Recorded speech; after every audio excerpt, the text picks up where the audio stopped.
Pastor Dumisani, how do we understand the psychological assessment that lies behind the political reality as you've laid it out? What is it in your view about number of Black Americans, like other Americans who vote Democratic, that, according to the assessment you've laid out, say it's too much? The response is too much, following what would be tantamount to the murder of 50,000 Americans in one day, and kidnapping would be about 12,000. That's right. That's right. Absolutely. Obviously, you're describing a slaughter of tens of thousands of Americans if it were to be done in terms of right. There's 60 times American population, between 55 and 60 times Israel's population.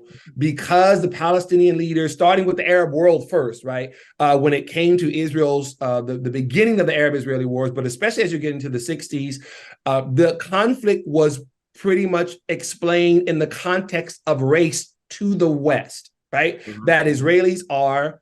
I'm quoting from a document from Dr. King when he was with the rabbis 10 days before he was assassinated, March 25th, 1968. One of the rabbis asked Dr. King, how would he respond to someone who said that he sided with the Arabs over the Israelis in the conflict? And again, this is 1968. He says, because, quote, color is all important in this world. I'm going to continue this quote.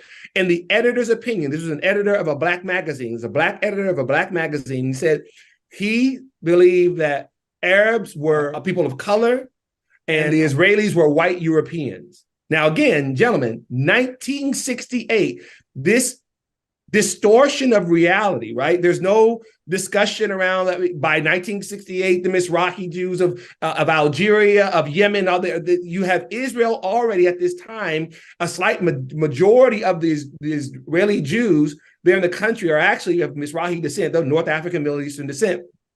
The media, fueled by what was going on by the Palestinian narrative, was playing on, I don't say this in the derogatory way, the ignorance of the West, of the Jewish diaspora. Gentlemen, much of what we are dealing with is the lack of education, not for the Black community, but I'm talking about the Western world. Most of the Western world still does not understand that the Jews who returned to Israel, not just from Poland and from Germany, and some who made Aliyah from the United States, but from Yemen, from Syria, from Egypt, from Algeria, right? This is even decades before the Ethiopian Aliyah.